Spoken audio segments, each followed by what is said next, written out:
Shall I fire a shot and order them to surrender? You want them to hear you? You are the great Muhammad Akbar. I know that. And I know it. But the Lancers, do they know it? But of course. They consider you a most treacherous and unscrupulous enemy. Please, no flattery, I'm thinking. If only the Lancers would learn to accept defeat gracefully. But always they insist on more fighting. Never satisfied until they win. Greedy dogs. Ah, well, they will have to give up soon. Otherwise, we will not have any men left.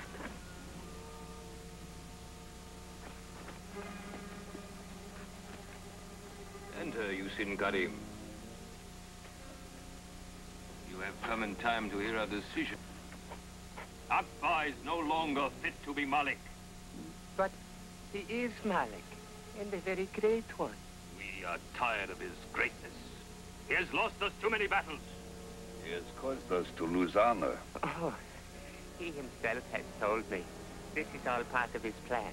To lose one battle after another until the enemy becomes overconfident and is easily destroyed. Fool! Allah frowns upon him. Akbar is nothing but a treacherous dog.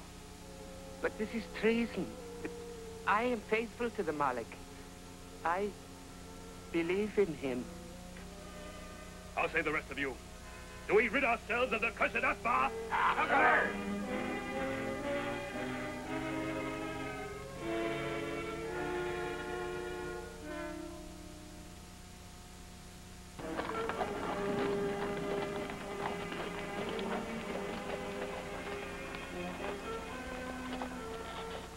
Now what?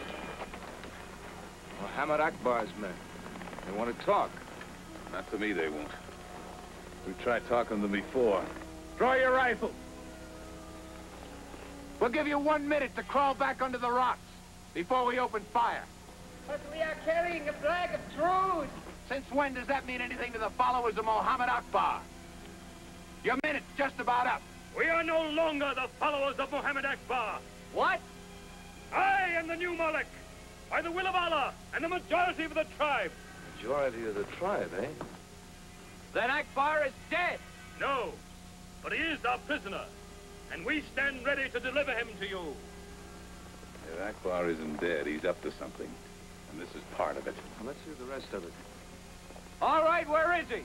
We'll take him off your hands. There is a condition. I knew it. What is it? We have banished him from the tribe, but we do not wish him to be further punished or even imprisoned. We only ask that you keep him from rejoining us. We do not want him. In that case, we don't want him either. Hold on, Rhodes. You mean if we keep Akbar on our side of the border, you'll stay on yours? Until we have regained your trust and can once more cross for peaceful trading. Yes, Saab. Well, Rhodes is pretty wild, but Stanley's just might go for this. With Akbar out of the way, the tribe just might settle down. Bring your prisoner to Fort Agora tomorrow. If the Colonel Saab approves, you've made yourself a bargain. Prepare to march! March! Well, sir, it looks as if they meant what they said. Yes, but I must say I hate to see the old villain end his career like this.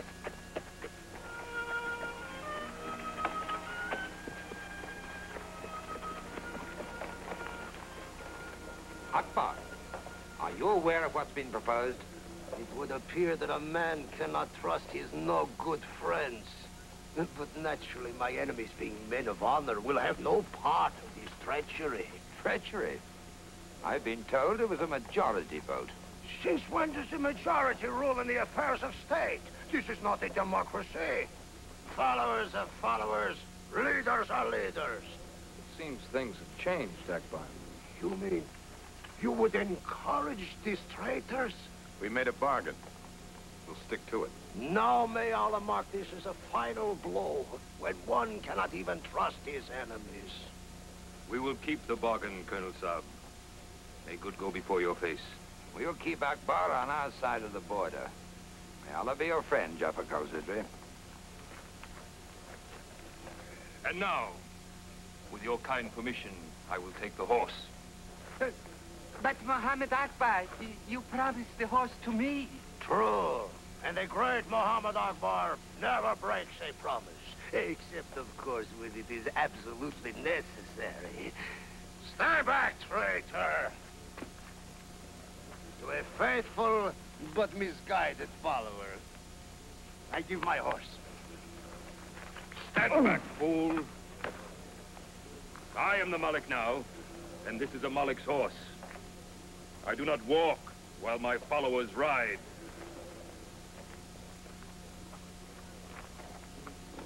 In exchange for the horse, Akbar, I leave you your 4 wives.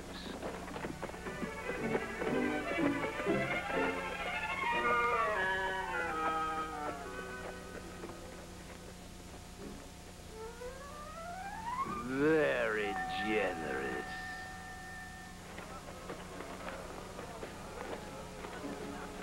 Akbar!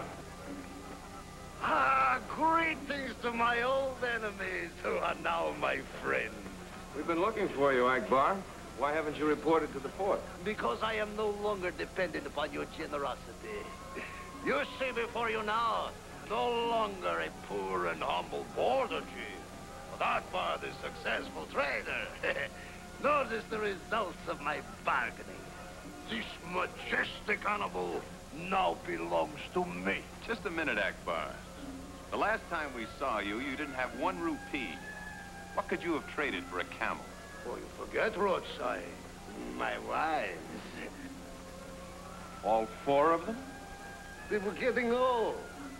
And the camel eats less than any one of them. An auspicious beginning for my new and honorable career, do you not think?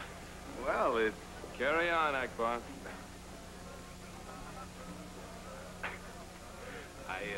I don't suppose he can do too much harm, just trade. I wonder.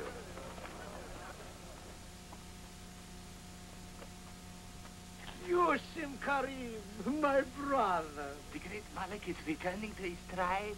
Not yet, but soon, perhaps. Look, see how fortune smiles on me. Praise Allah, you have become wealthy. Well, what else do you expect from me? I traded 1 miserable, misbegotten camel for 2 magnificent beasts. Now, what can you trade for one of them? Me? But I have nothing to trade. Oh, but you do. For example, you could trade Jafar Kusidri. The Malik? You want me to trade the Malik for a horse? Think it over, my friend. With a Malik, you walk. With a horse, you ride. Now, which is better? The Malik or the horse?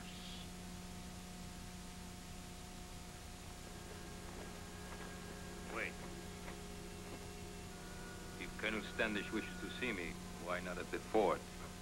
Who am I to question a colonel? Perhaps it is a secret meeting, and he does not wish you to be seen at the fort. Yes, that must be it.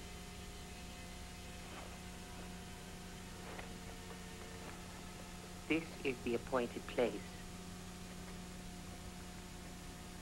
If this is to be a secret meeting, it's best that you wait out here. Oh, assuredly, great leader.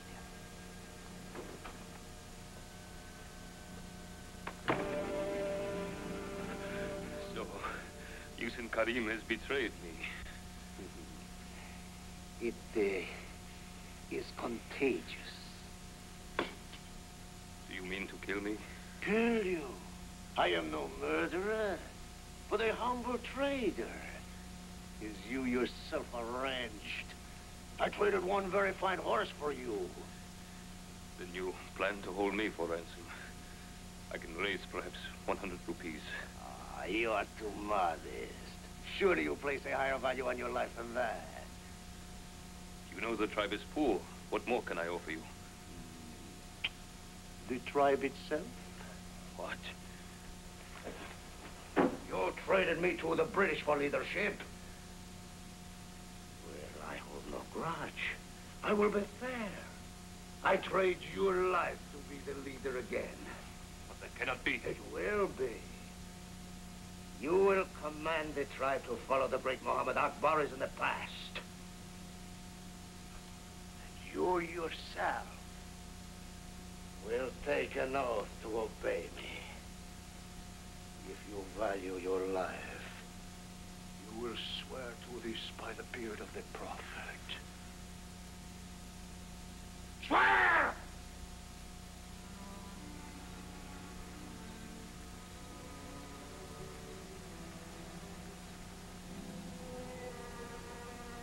Nice night. Too nice to waste on maneuvers. Yeah, since Akbar's gone, there's not much else to do. I could think of a few things, given the proper setting. Yeah. I know what you mean. Just look at those stars. I see them. Ah, but there's a lovely young thing in Bashar who has more sparkle in her eyes. When she's with me, of course. Here I am, safeguarding the frontier.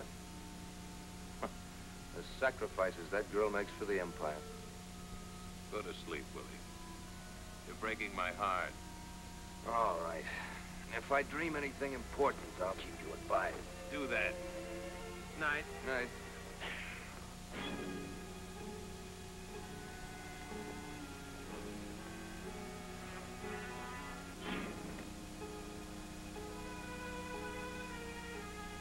One move for Ingi, and it will be your last.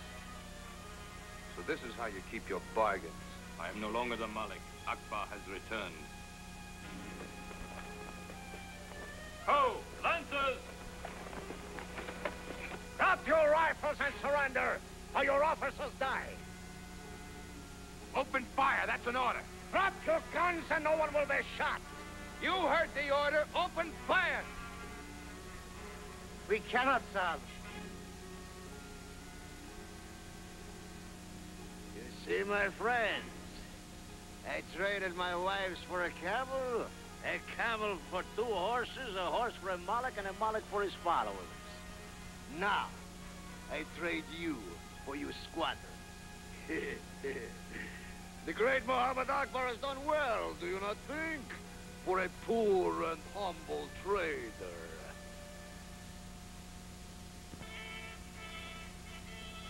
I can't believe it. That the entire squadron would surrender without firing a shot. To save the lives of their officers, yes, Colonel Saab. But the great Muhammad Akbar has given his word that all their lives will be spared, and they will be permitted to return in peace. His word. He's broken every word he's ever uttered. Already he's ceased being a trader and returned to his cutthroat ways. Oh, no. The great Akbar is still a trader, Colonel Saab. He will trade the squadron, 130 men and 2 officers, for you. For me? Yes, Colonel Saab. A most generous offer. And a handsome compliment. And if I come at the head of the regiment? Oh, the great Akbar would regret that so many men must die, and Her Majesty lose so many horses and rifles for your selfishness.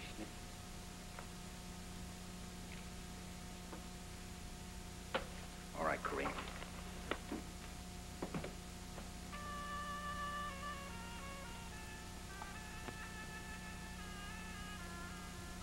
I regret I have no crumpets, gentlemen.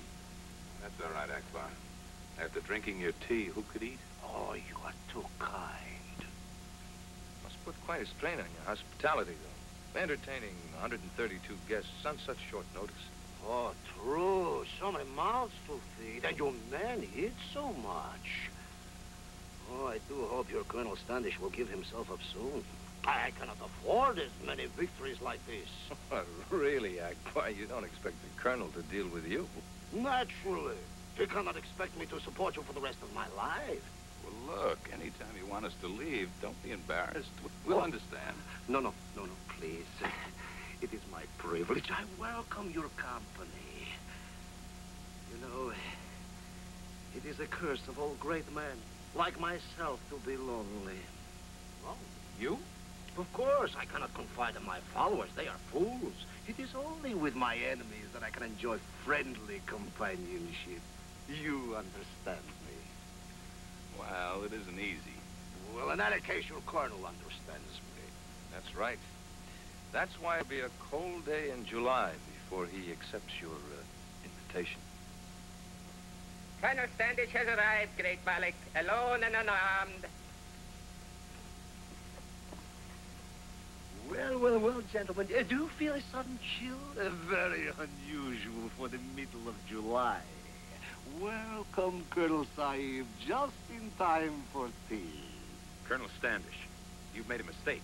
Not going to argue the point, Mr. Rhodes, but it should be obvious that one man is an excellent exchange for an entire squadron. You see? The colonel is such a wise trader. Surely you don't expect him to keep his word, sir. I don't really see I had much choice, Mr. Storm. Oh, the colonel is so right. Stop agreeing with me, Akbar. It makes me nervous. These officers are free to go? Well, of course. Am I not an honorable trader? Release them. And their men. With pleasure, Colonel Saab. They eat up all the profits. I think you spoiled them. Set them free. We're not leaving without you, sir. You most definitely are, and that is an order. We'll be back for the entire regiment. I expect you to, and I'm quite sure that Akbar expects it too. Isn't that right, Akbar? Naturally. All is fair in love and war. But by the time they come back, we will be gone. I wouldn't count on that. The Lancers know how to ride. True. Do they know how to walk? Walk? Naturally.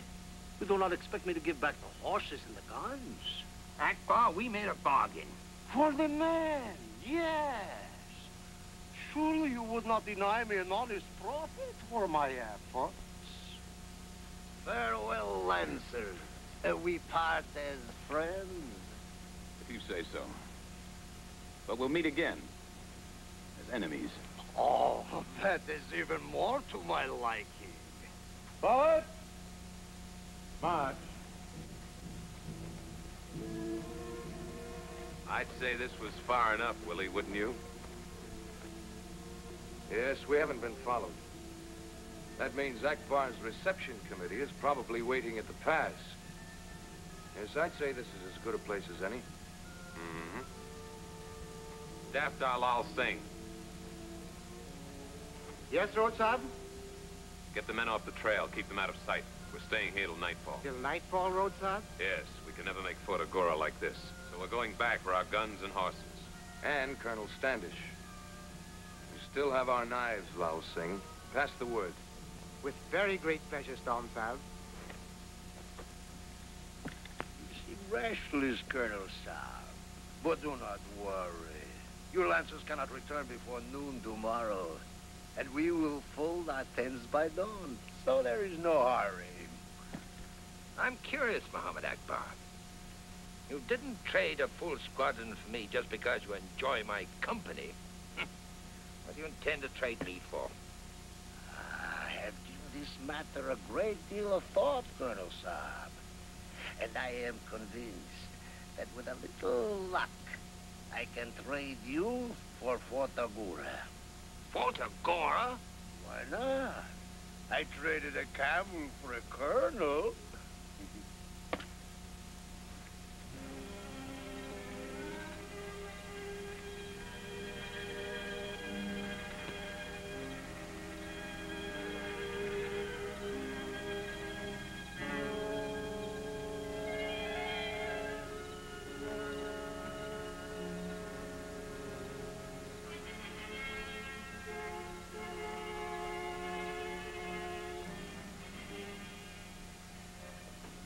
Muhammad Akbar. The Lancers have not gone by way of the pass. What? How do you know that? Because I've been there myself. They are nowhere to be seen. Get up! Post sentries! Was there ever a man who suffered so from his own innocence and generosity? You men have disappointed me, Colonel. And you have disappointed the tribe for the last time, Akbar. Now the Lancers will return. More blood will be shed. But I will lead them to victory where you have failed. You? But you have sworn to follow the great Muhammad Akbar. By the beard of the prophet, till the end of my days. This is the end of your days, Akbar. Colonel, do something.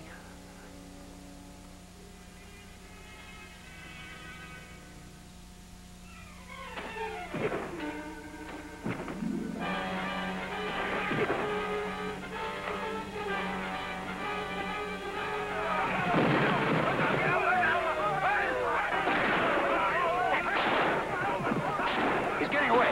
Look out!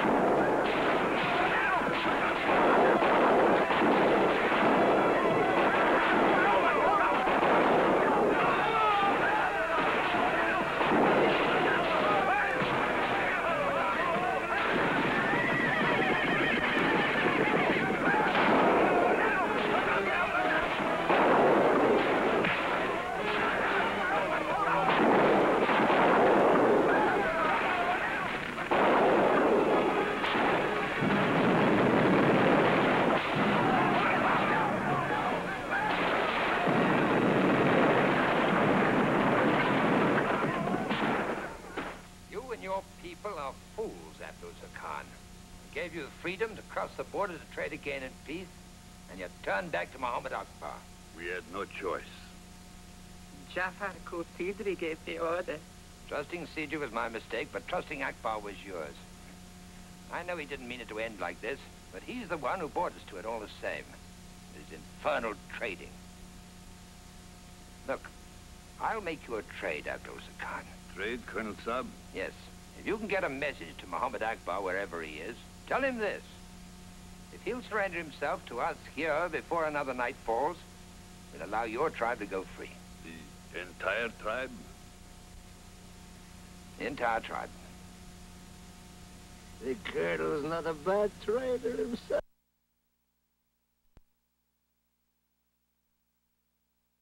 Oh. Now, you will see, Abdul-Zar Khan, what manner of man you have been following. A man who is worth an entire tribe. A truly great compliment, Almighty Malik. If so great a leader as Colonel Standish would surrender himself for a mere handful of men, great Muhammad Akbar can do no less.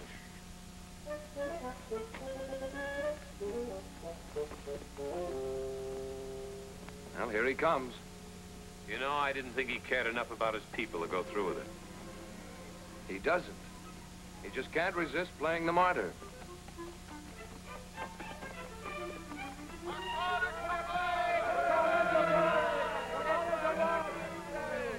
As one great leader to another, I surrender myself to you, Colonel Standish.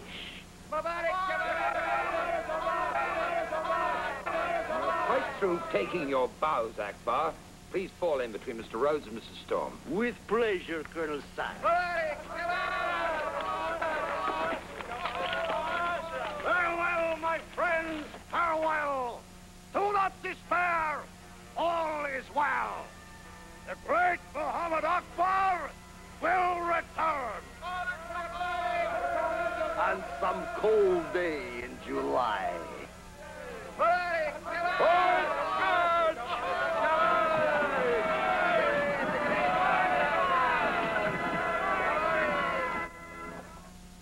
Glory, intrigue, and the romance of high adventure. Follow the 77th Bengal Lancers as they go into action again, taking on terrific odds to rescue a lovely lady in distress. When Rhodes finally falls in love and Storm stands between him and certain disaster, as Phil Carey and Warren Stevens star in The Inconstant Moon, the next exciting story of the 77th Bengal Lancers.